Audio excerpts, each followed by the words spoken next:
Nang mabaril at mapatay si Benigno Ninoy Aquino Jr. sa kanyang pagbabalik sa Pilipinas noong August 21, 1983. Sinamantala ng mamamayang Pilipino na nagpupuyos ang damdamin ang pagkakataon para unti-unting ibagsak ang diktadoryang pamamahala ni dating Pangulong Ferdinand E. Marcos. Lumala ang karahasan, dumami ang kalaban ni Marcos, kasama na ang nagtaksil na kalyado niyang Amerika, at lumaki ang banta ng paglagpak ng ekonomiya ng bansa. Kaya napilitan ng dating Pangulo na magdaos ng snap presidential elections noong February 6, 1986. In answer to their request, I announce that I am ready to call a snap election. Nag-1-on-1 sila sa pagkapangulo ng byuda ni Ninoy na si Cory Aquino. Panalo si Cory sa NAMPREL count, pero panalo si Marcos sa COMELEC count. Nag-walk out ang 30 computer encoder sa COMELEC Tabulation Center sa PICC. Kaya ang husga ng CBCP ay may dayaang naganap sa eleksyon. Nanawagan naman si Tita Cory ng civil disobedience. Sa gitna ng mga nagaganap na political drama, ay biglang bumaliktad sina dating Defense Secretary Juan Ponce Enrile at dating AFP Vice Chief of Staff Fidel V. Ramos sa administrasyon ni Marcos. Ang namagang protesta sa EDSA ay pumutok at naging makasaysayang bloodless revolution na binansagan ding people power noong February 22 hanggang 26, 1986. Napatalsik si Marcos at iniluklok si Cory bilang Pangulo sa isang revolutionary government hanggang 1992. Namatay si Marcos sa Hawaii makalipas ang 3.5 taong exile. Ginanap noong May 11, 1992 ang Philippine Presidential Elections kung saan ang mabubuong bagong pamahalaan ang papalit sa revolutionary government ni Tita Cory upang magbalik tayo sa sistemang demokratiko. Nagbalik din sa unang pagkakataon sa kasaysayan ng politika sa ating bansa ang multi-party system pagkaraan ng halos 2 dekadang rehimen ni Pangulong Marcos. Sa pagkakataong iyon ay 7 ang naglaban-laban sa pagkapangulo. Si Fidel Ramos ang pinili ni Cory na maging manok matapos ang mahabang pag-aabang kung sino ang babasbasan ng kinikilalang Grand Lady of Democracy. Tinatag nila ang Lakas Party.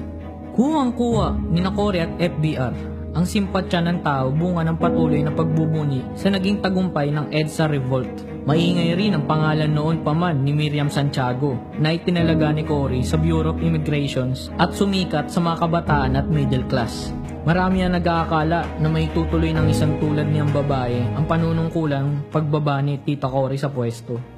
Hari ng mga Marcos crony ang taguri noon sa pinsan ni Cory na si Danding Coango. Iniulat ng The Manila Chronicle noon na di umano'y binili niya ang kandidatura ni Senador Joseph Estrada para pumayag na maging Vice President candidate lamang niya si Erap, na gusto na rin sanang tumakbo bilang Pangulo noon.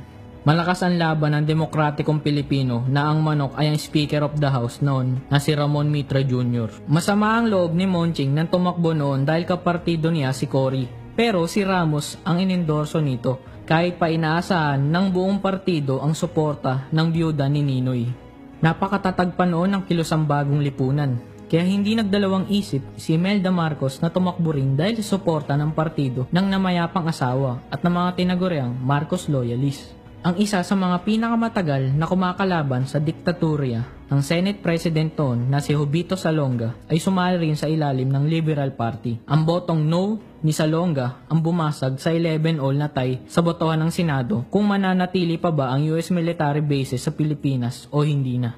Nang iluklok si Cory sa Malacanang ay kasamang iniluklok bilang Vice President si Salvador Doy Laurel dahil magkasama nilang binangga si Marcos sa snap election. Pero naging issue ang hidwaan ni Cory at Doy at tinawag pa ni Cory si Doy na langaw na dapat pitikin para lumayo ang politikong Batanggenyo sa palasyo. Naghangad si Doy na bawiin ang imaheng nasira dahil sa paglamig ng samahan nila ni Cory, kaya lumahok din siya sa karera sa pagkapangulo. Hindi naging madali ang naging labanan ng 7 kandidato. Pinaghati-hatian nila ang 24 million votes out of 32 million registered voters. Si FBR ang naging Pangulo ng Pilipinas na kumuha ng 24% lamang ng voters population. Nanguna si FBR sa botong 5,342,521 pero sinasabing nagmagic daw sa naganap ng 2 araw na brownout noong ballot counting ang kanyang mga numero. Pumangalawa si Miriam sa botong 4,468,173. na nagdemanda dahil dinaya raw siya ni FBR na binansagan niyang talakitok. Siya lang ang hindi nakipagbati kay FBR sa 6 na naging talunan matapos ang halalan. Ikatlo si Danding sa botong 4,116,376 na nagsabi ring may dagdag bawas na naganap sa bilangan at siya ang biktima ng bawasan. Pang-apat si Mitra sa botong 3,316,661 habang panlima si Imelda sa botong 2,338,294. Kasunod si Joby sa botong 2,302,123 at kulelat si Doy na may 770,046 lang na boto. Silang apat ay nanahimik na lang sa naging resulta ng halalan.